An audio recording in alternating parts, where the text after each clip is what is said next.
నమస్తే.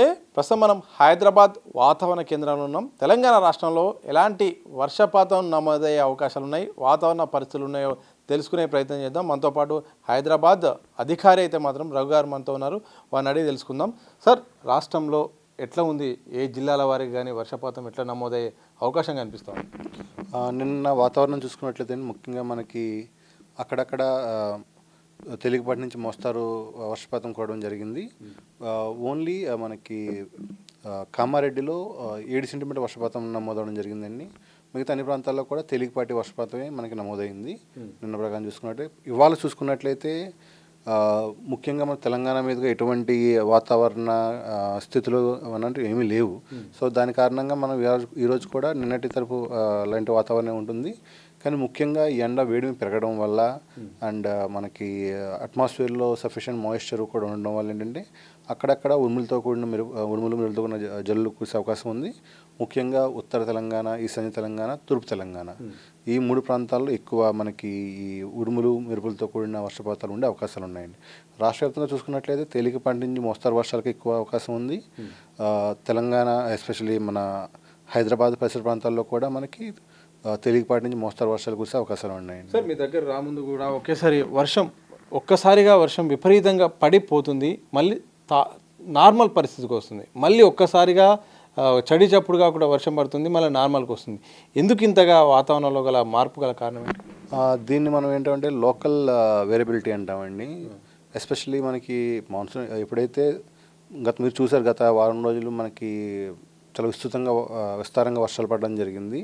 సో దీనివలన మనకి వాతావరణంలో ఉన్న తేమ శాతం బాగా పెరిగింది. సో ఈ టైంలో ఏమవుతుందంటే తేమ శాతం బాగా ఎక్కువ ఉన్నప్పుడు కొంచెం మనకి ఎండ వస్తే, ఎప్పుడైతే మేఘాలు కొంచెం ఖాళీ అయ్యి మనకి ఎండ వస్తుందో భూమి సరిపడంత హీట్ అవుతుందండి. ఎప్పుడైతే హీట్ అయ్యిందో ఈ తేమ శాతం అన్నది ఒకసారిగా ఈ ఏమంటాం లేటెంట్ హీట్ ఎవాపరేషన్ అనే ఒక ప్రక్రియ ద్వారా మనకి ఈ తేమ క్లౌడ్స్ కింద మారిపోయి అక్కడే లోకల్గా ఒక 5 minutes 10 minutes మీకు చదురు జల్లు ఇచ్చేసి మళ్ళీ వెళ్ళిపోతుందండి. మళ్ళీ మీకు వెంటనే వర్షం తగ్గిపోతుంది. మళ్ళీ ఒక 1 hour 2 hours మళ్ళీ ఎప్పుడైతే మాయిశ్చర్ అవైలబిలిటీ కొంచెం పెరిగి మళ్ళీ ఎండ కొంచెం ఎక్కువైందో మళ్ళీ ఇంకొకసారి. సో ఇలాగే మనకి ఉంటాము అడపాదడప ఒకసారి 2 సార్లు అలా వర్షాలు వచ్చి వెళ్ళిపోతూ ఉంటాయండి. సార్, వెనుక మ్యాప్ కూడా కనిపిస్తుంది. జిల్లాల వారీగా కూడా ఎలాంటి అలర్ట్స్ను కూడా వాతావరణ శాఖ జారీ చేస్తుంది? ముఖ్యంగా మనం చూసుకున్నట్టు ఇవాళ ముందుగా మనం చెప్పినట్టు తూర్పు ఈశాన్య ఉత్తర జిల్లాలు ఇక్కడే మనకి 1-2 చోట్ల ఉరుములు మెరుపులతో ఉండే వర్షాలు ఉండే అవకాశాలు ఉన్నాయండి.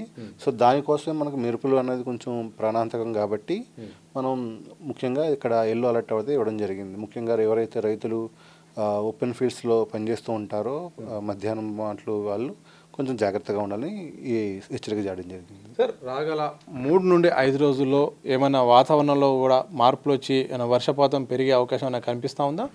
ముఖ్యంగా ఇప్పుడున్న పరిస్థితి ప్రకారం చూసుకున్నట్లయితే అండి రాబోయే 3-4 రోజుల్లో కూడా మనకి ఎటువంటి భారీ వర్ష సూచన అయితే లేదు.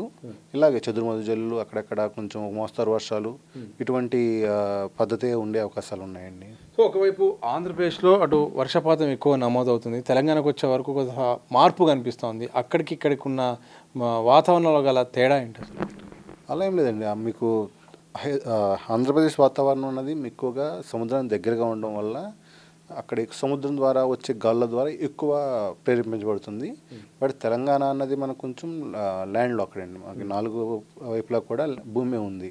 సో దీని పరంగా చూసుకున్నట్లయితే మనకి ముఖ్యంగా ఏదైతే పశ్చిమ గాలులు ముఖ్యంగా మనకి అరేబియన్ మహాసముద్రం వచ్చే పశ్చిమ గాలులు అయితే ఉన్నాయో వాటి వల్ల మనకు వర్షం వస్తుందండి. సో ముఖ్యంగా మీరు అబ్జర్వ్ చేసినట్లయితే ఆంధ్రప్రదేశ్తో పోల్చుకుంటే తెలంగాణనే ఈసారి కొంచెం వర్షాలు బాగా పడినాయి. ఆంధ్రాలో అయితే ఇంకా లోటు వర్షపాతంలోనే ఆంధ్ర వెళ్తూ ఉందండి ప్రస్తుతం పరిస్థితుల్లో. అంటే కొన్ని జిల్లాలు ఎస్పెషల్లీ నార్దర్న్ ఆంధ్రప్రదేశ్ ఏదైతే ఉన్నాయో అక్కడ కొంచెం వర్షాలపై ఎక్కువ ఉండే అవకాశాలు ఉన్నాయి, కానీ మామూలుగా తక్కువే అండి అక్కడ. సో గతంతో పోలిస్తే ఇప్పుడు ఎట్లా ఉంది సార్ వాతావరణ పరిస్థితులు? ఎందుకంటే లోటు గతంలో 33 దాకా చూపించారు, ఇప్పుడు ఎంత వరకు ఉంది లోటు? అంటే గత వారంలో వచ్చిన వర్షాలను చూసుకున్నట్లయితే ఎక్కువ విస్తృతంగా కురవడం వల్ల ఇప్పుడు ప్రస్తుతానికి వాతావరణం మనకి వర్షపాతం లోటు అనేది 8% ఉన్నదండి. దీన్ని మనం సగటుకి దగ్గరలో ఉంది నార్మల్ రైన్ఫాల్ కింద పిలుస్తాం. సో ఈ 2-3 రోజుల్లో కొంచెం వర్షాభావంలో కొంచెం పెరిగే అవకాశం ఉంది. ఆ తర్వాత మళ్ళీ వర్షాలు పడితే తిరిగి లోటు అనేది తగ్గే అవకాశాలు ఉన్నాయి. చాలా మంది కూడా ఎల్నినో ఇక పోయింది, ఎల్నినో ఎఫెక్ట్ లేదు, ఎల్నినో ప్రభావం అంతా ఏం పనిచేయదు, ఇక వర్షాలు వరుసగా పడతాయి, ఏం లేదు ఎఫెక్ట్ అని కొంత ప్రచారం జరుగుతుంది మీడియాలో, సోషల్ మీడియాలో. నిజంగా ఎల్నినో పోయిందా, పోయినట్టేనా, ఇంకేమన్నా ఉందా? ఎల్నినో అనేది ఒక రోజులో పోయే 2 రోజుల్లో పోయే ఒక ఫినామినా కాదండి. ఇది లార్జ్ స్కేల్ ఫినామినా. సో ఇది ఆల్మోస్ట్ మనకి 8 months కన్నా ఎక్కువే ఉంటుందండి. యావరేజ్ లైఫ్ 8 months అంటాం. సో ఇంకా మనం మాట్లాడుకున్న ఎల్నినో అన్నది ఇంకా మనకి ఏమంటాం తీవ్రస్థాయిలో ఇంకా అవ్వలేదండి. ప్రస్తుతం ఇది ఒక మోడరేట్ ఎల్నినో కిందే ఉంది. మనకి ముఖ్యంగా మనం సెప్టెంబర్కి ఇది కొంచెం స్ట్రాంగ్ ఎల్నినో కింద మారి ఆ తర్వాత వెరీ స్ట్రాంగ్ ఎల్నినో కింద డిసెంబర్ ఆ టైంలో ఉంటుందని అంచనా అండి. ఆ తర్వాత from the months of March 2027 మార్చి నుంచి తగ్గుముఖం పట్టే అవకాశాలు కనిపిస్తున్నాయి. అలా మనకి జూన్ జూలై వరకు ఉంటుందండి. సో ఎల్నినో అన్నది ఇంకా పోలేదు, ఇంకా ఉంటుందండి. ఈ నెక్స్ట్ వచ్చే జూన్ జూలై వరకు కూడా ఎల్నినో ప్రభావం ఉంటుంది. వచ్చే ఏడాది కూడా ఉంటుందండి. అంటే ఇప్పుడున్న ప్రస్తుతం ఉన్న లెక్కల ప్రకారం చూసుకున్నట్లయితే. బట్ ఏంటంటే కొంచెం ఈ ఏదైతే మనకి ఎల్నినోతో పాటుగా మనకి తటస్థ ఐఓడి అంటాం, దీన్ని హిందూ మహాసముద్ర ద్విగుణం అంటామండి తెలుగులో అయితే. సో ఇది మనకి ప్రస్తుతానికి మోడరేట్గా న్యూట్రల్గా ఉంది, అంటే తటస్థంగా ఉంది. దీనివల్లే మనకి ఈ సంవత్సరం ఎల్నినో అనేది ఎఫెక్ట్ ఉందండి. బట్ మనం ఓవరాల్గా ప్రీవియస్ స్టాటిస్టిక్స్ చూసుకున్నట్లయితే 100కి 60% మాత్రమే ఎల్నినో ప్రభావం ఉందండి. 40% దాంట్లో ఎల్నినో ప్రభావం పెద్ద ఉండదు మనకి. బట్ ఎప్పుడైతే ఈ వేరే వాతావరణ స్థితులు ఏవైతే ఉన్నాయో ఆ పరిస్థితులు కొంచెం దానికి సపోర్ట్ చేస్తే మనకు మంచి రైన్ఫాల్ వస్తూ ఉంటాయండి. సో చివరిగా తెలంగాణ రాష్ట్రంలోని రైతులందరూ కూడా వర్షాలపై కూడా ఆధారపడి ఉన్నారు, ఎదురు చూస్తున్నారు. ఇలాంటి సందర్భంలో ప్రాంతాల వారీగా రైతులు ఇప్పుడున్న పరిస్థితుల్లో ఎలాంటి జాగ్రత్తలు తీసుకోవాలి, ఎట్లా అప్రమత్తం కావాల్సిన అవసరం ఉంది? అది మనం ముందు నుంచి చెప్తున్నాం కదండి. ఈ వర్షాలు ఇప్పుడు మీరే చూస్తున్నారు, గత వారం వర్షాలు ఉన్నాయి, మళ్ళీ ఈ వారం వర్షాలు లేవు. సో ఇటువంటి ఏంటంటే ఒక్కసారి వర్షాలు వచ్చి తర్వాత ఇది ఎలా అంటే పంటకి పనికిరాని వర్షం అయిపోయిందండి ఇది. ఎప్పుడైతే మనకి ఇలాంటి వర్షాలు ఉన్నాయో రైతులకి ఏంటంటే మీరు అన్నట్టు వర్షాలు పడుతున్నాయి, సో మనం ఇంకా కొంచెం పెట్టుబడి పెట్టి ముందుకు వెళ్ళొచ్చు అనుకుంటారు. బట్ ప్రస్తుతం పరిస్థితి ప్రకారం చూసుకుంటే ఎల్నినో ప్రభావం వలన ఖచ్చితంగా మనకి వర్షపాతం అనేది అనుకున్న స్థాయిలో ఉండదు. వర్షపాతం మనం ఏదైతే చూస్తున్నామో మీరు చూసుకున్నట్లయితే ఇప్పటికీ మనకి కొన్ని జిల్లాలు లోటు వర్షపాతంలో ఉన్నాయి, కొన్ని జిల్లాలు ఎక్కువ వర్షపాతంలో ఉన్నాయి.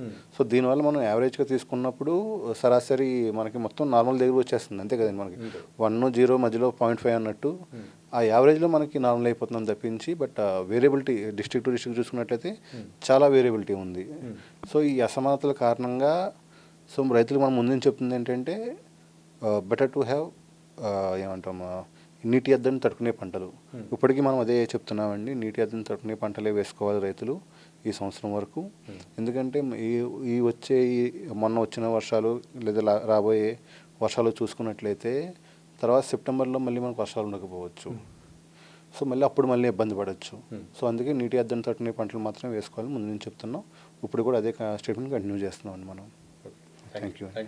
ఇది మొత్తంగా తెలంగాణ రాష్ట్రంలో అయితే మాత్రం వాతావరణ పరిస్థితులు ఎక్కువగా ఉన్నాయి. ప్రధానంగా జిల్లాల వారీగా కనుక చూస్తే మాత్రం ఆదిలాబాద్, నిర్మల్, నిజామాబాద్, జగిత్యాల, కుమరంభీం, ఆసిఫాబాద్, మంచిర్యాల, పెద్దపల్లి, జయశంకర్, భూపాలపల్లి, ములుగు, హన్మకొండ, వరంగల్, మహబూబాబాద్, భద్రాద్రి కొత్తగూడెం, ఖమ్మం, సూర్యాపేట, నల్గొండ ఈ జిల్లాల్లో అయితే మాత్రం ఇక ఉరుములు మెరుపులతో కూడిన ఇక్కడ వర్షపాతం అయితే మాత్రం తేలికపాటి అలాగే మోస్తారు వర్షపాతం అయితే మాత్రం నమోదయ్యే అవకాశం ఉంది. ఇక మిగతా జిల్లాల వరకు చూస్తే మాత్రం కామారెడ్డి, రాజన్న సిరిసిల్ల, కరీంనగర్, సిద్దిపేట, జనగాం, మల్కాజ్గిరి, హైదరాబాద్, భువనగిరి, రంగారెడ్డి, నాగర్ కర్నూల్, దాంతోపాటు గద్వాల, వనపర్తి, మహబూబ్నగర్, అలాగే నారాయణపేట్, వికారాబాద్, సంగారెడ్డి, మెదక్, కామారెడ్డి ఈ జిల్లాలో అయితే మాత్రం తేలికపాటి లేకపోతే నార్మల్ పరిస్థితులు ఉండే అవకాశం ఉంది. ఇక్కడైతే మాత్రం ఈదురు గాలులు, ఉరుములు, మెరుపులు ఉండే అవకాశం ఉంది. కానీ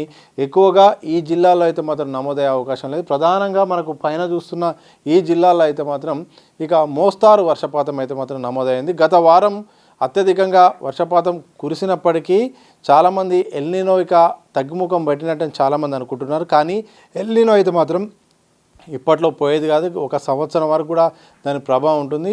ఎందుకంటే గత వారం వర్షాలు పడినాయి, ఈ వారం మళ్ళీ తగ్గుముఖం పడినాయి, మళ్ళీ వచ్చే వారం పడే అవకాశం ఉండొచ్చు, ఉండకపోవచ్చు. ఇవంతా కూడా ఎల్నినో ప్రభావం దెబ్బకే. అందుకోసమే జిల్లాల వారీగా అయితే మాత్రం గతంతో పోలిస్తే అయితే మాత్రం తగ్గుముఖం పట్టింది. కానీ లోటు విషయానికి వస్తే మాత్రం ఇక యావరేజ్గా అన్ని రాష్ట్ర వ్యాప్తంగా అన్ని జిల్లాలను బట్టి చూస్తే మాత్రం -8 దగ్గరికి వచ్చింది. గతంలో -33 వరకు ఉండేది, అది తగ్గుకుంటూ అయితే మాత్రం సరాసరి దాదాపు -8గా ఎత్తుకొచ్చింది. కానీ జిల్లాల వారీగా కనుక చూస్తే మాత్రం తీవ్ర వ్యత్యాసం ఉన్నది. చాలా జిల్లాల్లో ఇప్పటికి కూడా సగటు వర్షపాతం కూడా నమోదు కాలేదు. కొన్ని జిల్లాల్లో అతిగా వర్షపాతం కూడా నమోదైంది.